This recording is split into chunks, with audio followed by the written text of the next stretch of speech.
Question. Before we start, I just want to remind you that before we started, you had assigned your rights and responsibilities. Did you have any questions about your rights and responsibilities as a client? I don't. Okay, thank you for that. I also want to let you know before we started that I am a mandated reporter. If I do suspect any child abuse or neglect, I am mandated by law to report that to CPS. Do you have any questions about that before we start? Thank you again for that, too. So let's just start off the session. I just want to ask you tell me why you're here today. So I have 3 boys. One is 5.5, one's 4, and one's 2.5. And my 2.5-year-old was recently diagnosed with SPD, sensory processing disorder. And I'm just really struggling still with how everything that is going on in our day, to the point that we can't even play. My oldest boys want to play Legos with me, and I can't because the 2.5-year-old comes in and tries to give him his own Legos or something to do with us. He still isn't.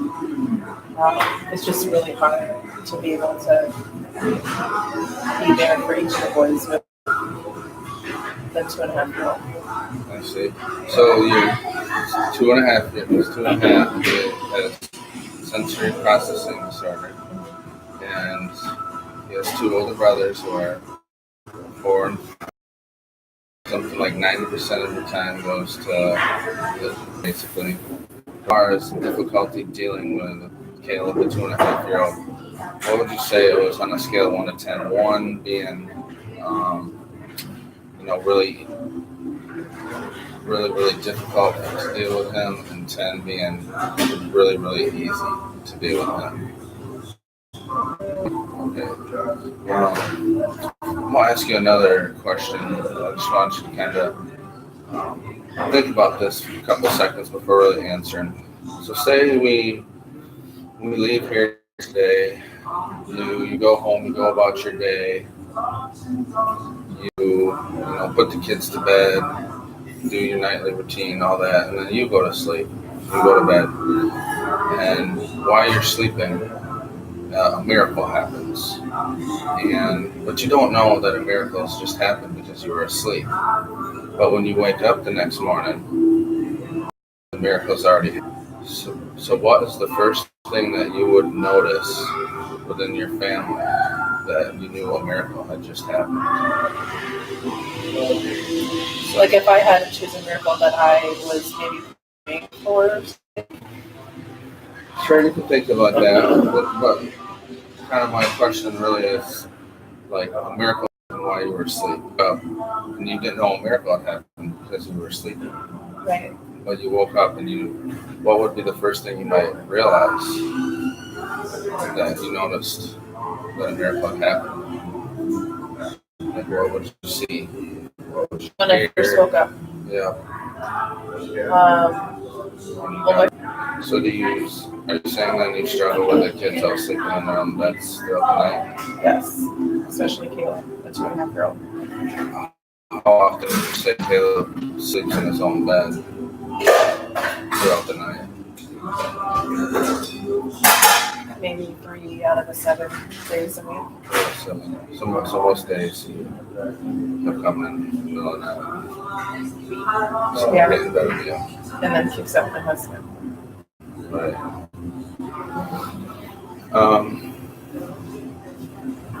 Another question is I just kind of process all of this. Tell me a time when maybe things were working really well. How did that look like? Things are working really well. So a day recently that felt really good was when I was able to get ready for the day and just enjoy that morning time, kind of preparing for them to wake up. And then they all 3 came down the stairs and were like happy, and I was able to greet them, and that was really special, and it just started our morning off much better. And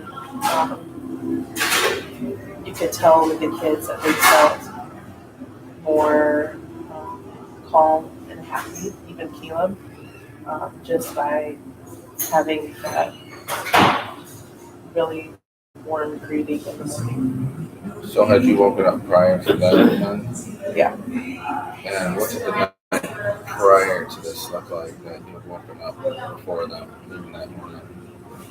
I got a good amount of sleep, and the kids all slept in their beds. So when I woke up early, I was well rested, and I was able to just wake up before then without any kind of alarm or anything.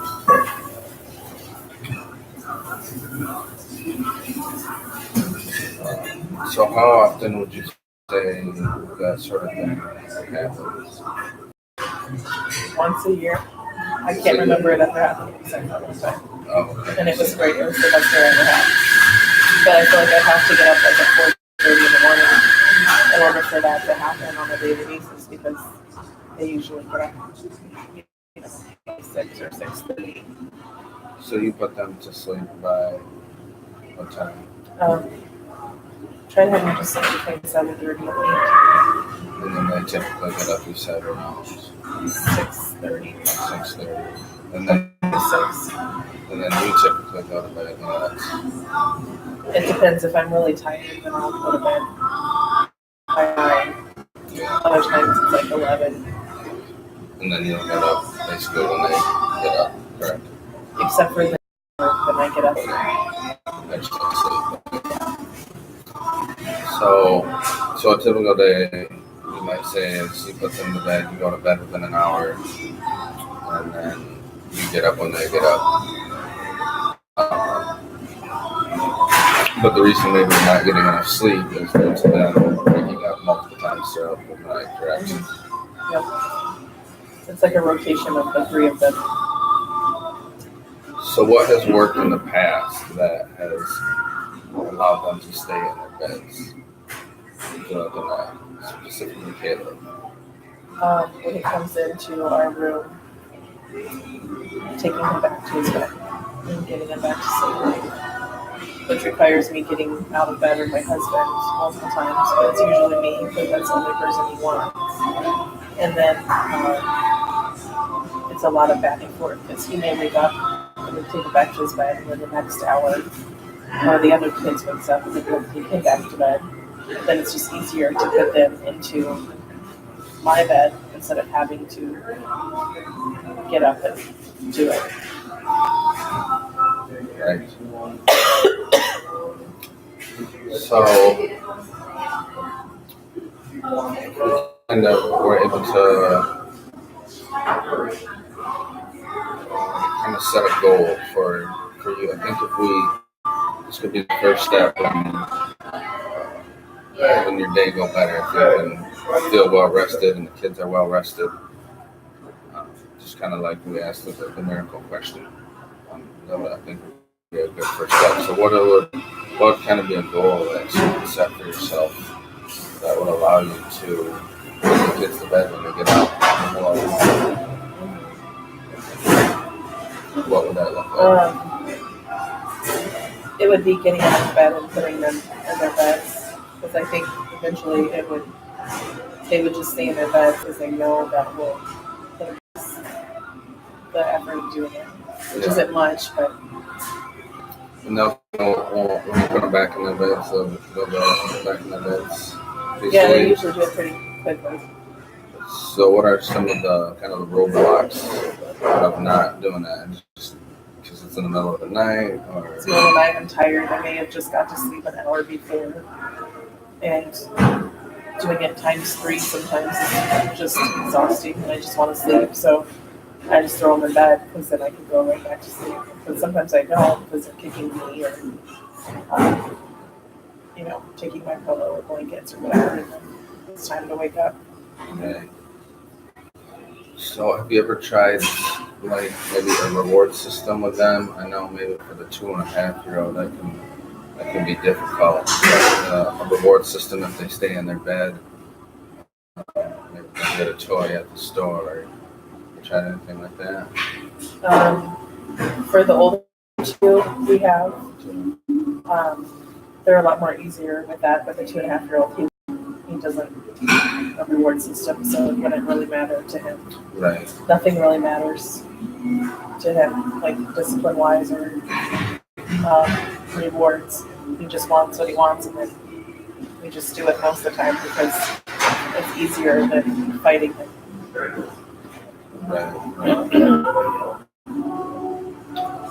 So would that be something you'd be interested in trying out, at least for the older two?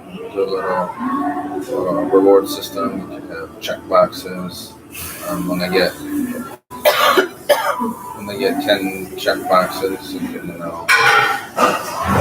to the store to get a Dollar Tree present or something like that. That'd be something you'd be interested in trying. Yeah. You could put together. Something we could work through together as well.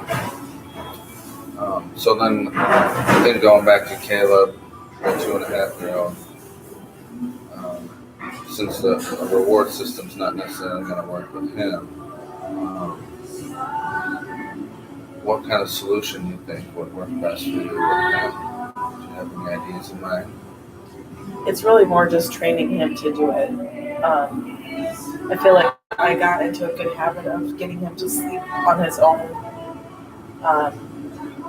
at nighttime, and then we kind of went backwards, and now he needs me or my husband to stay with him until he falls asleep. And so I feel like if he can learn how to comfort himself again when he wakes up, instead of getting out of bed and coming into us, that would help a lot. It just takes the training to do it and the effort. Right. And it's exhausting because I just am already tapped out from the day, and then I have to work with him for an hour to get him to go to sleep on his own, keep putting him back in his bed. And sometimes any kind of threat that you give him, there's the only one that he really understands is getting a spanking.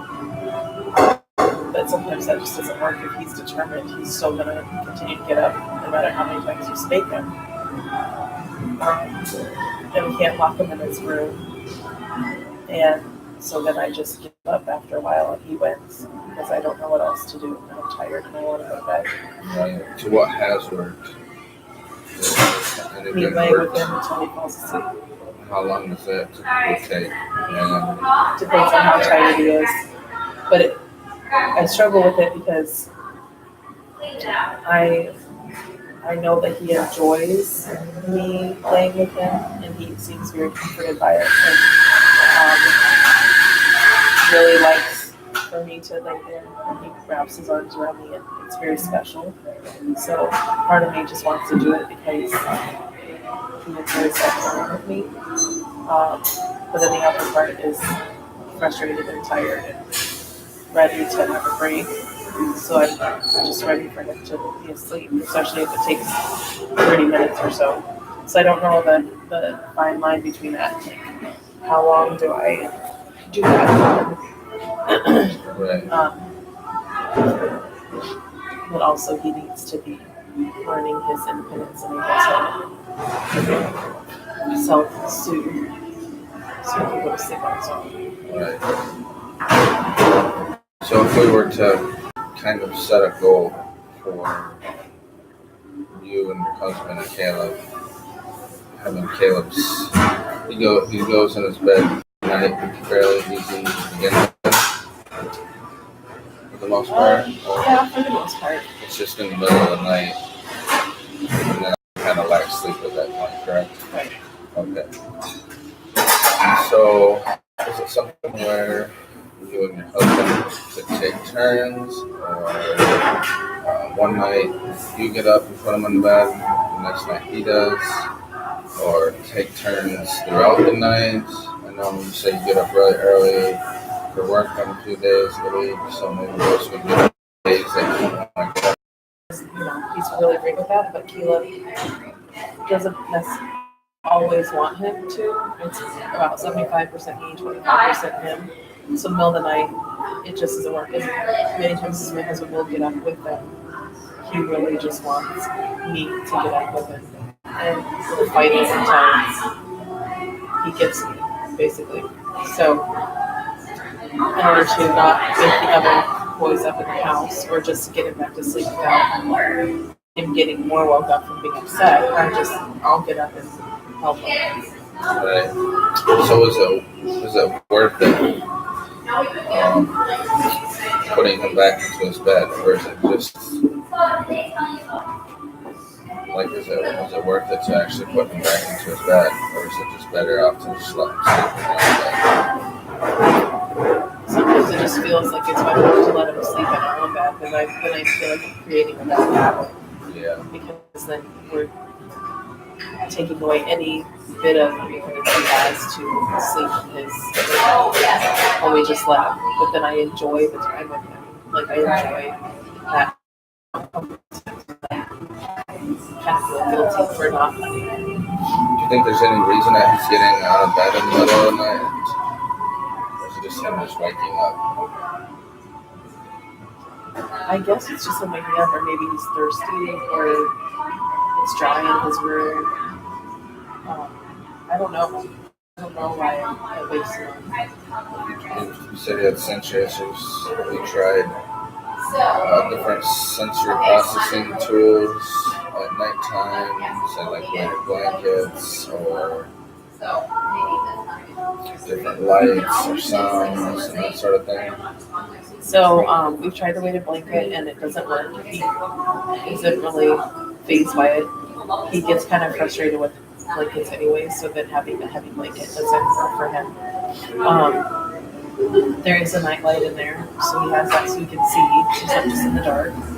You're like, okay. We use like the diffuser with cedarwood and lavender to see if that helps calm him to sleep. Doesn't seem like that really does. We have a sound machine, use a fan for noise. We've got the darkening curtains, so it stays dark in there, so it's not light. His bed is comfortable. The temperature seems to be right. I don't know. Maybe if it's just drinking, he drinks too much water and then he wakes up in the bathroom. I don't know why. We've tried melatonin, and that seems to make him. It helps him to fall asleep, but then it makes him irritable. Like he'll wake up and be stressed out, like crying in the corner or something, and that doesn't work very well for him either. So I don't know what else to. How long does it take him to fall asleep without the melatonin? It's about 30 minutes. And then the melatonin is probably 15 minutes. So maybe you can go back to try and not. When you weren't using melatonin, did you sleep throughout the night? Better or worse? Worse. The same. That's why we wanted to start doing melatonin, was so that it would help with his sleep. It helps our other boys, but it doesn't help. But the other boys don't need it as much as he does. So the melatonin either affects them or doesn't affect them, you could say. So probably best saying to maybe stop using the melatonin then. Yeah, it does help us make our nights easier to get him to sleep, but then it still doesn't make him But it seems to make us get up more throughout the night. It just doesn't help him stay asleep, so then we don't want to give it to him just to put it in his body. Well, I would suggest maybe experimenting more with the melatonin, go like a week without it, maybe start it back up for a week, see if those are affecting them more. I would keep on using the sensory things that seem to work, or at least that are not affecting negatively. So some of the people start with them for that, or at least for the sleeping. Yeah.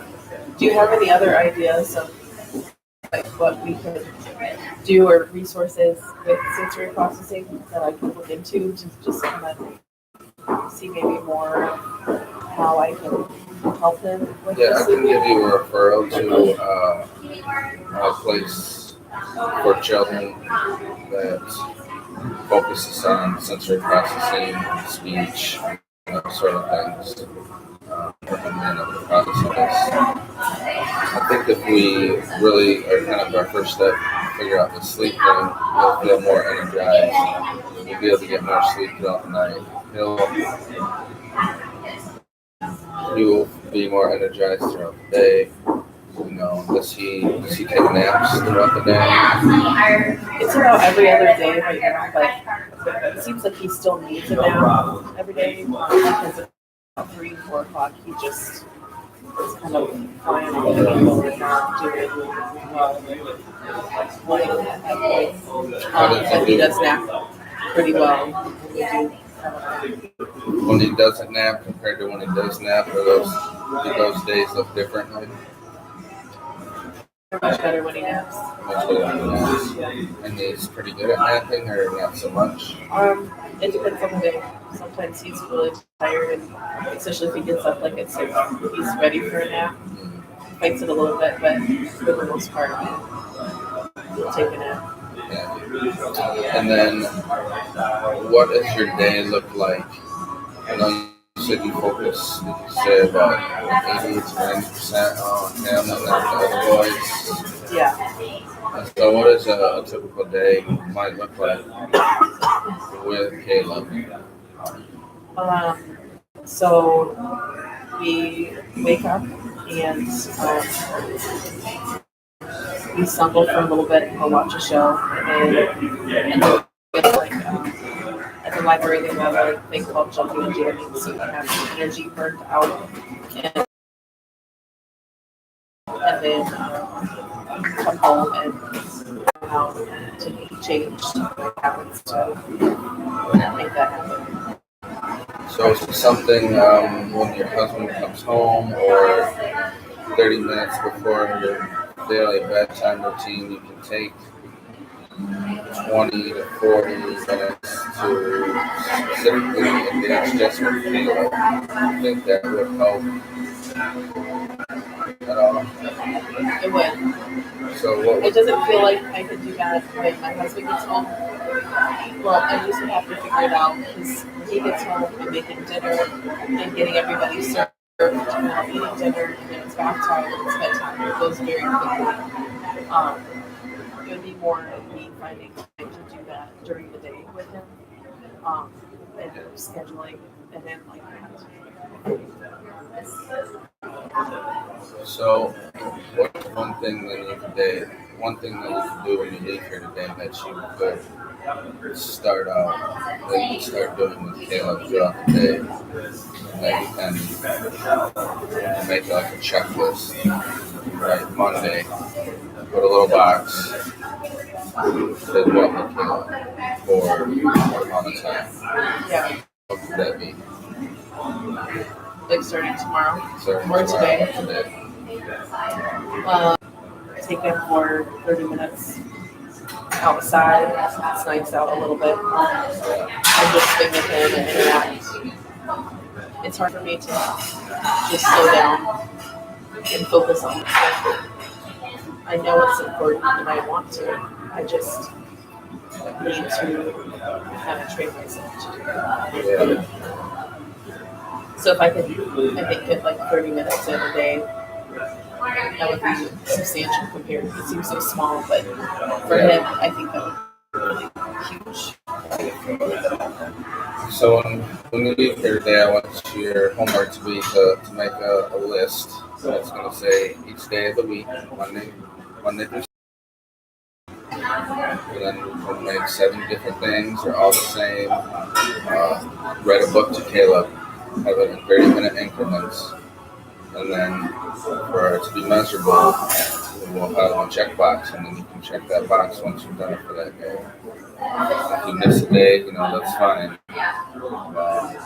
But then in, say, 2, 3, 4 weeks' time, we can look back at all these days that you spent with Caleb and the days that you didn't, and we'll see how that affects his sleeping and throughout the day, his interaction with the other children, that sort of thing. And then we'll come back in like a week's time and assess it. Does that sound like a good plan going forward? Yeah. Let's work on that, and thank you for your time, Chelsea.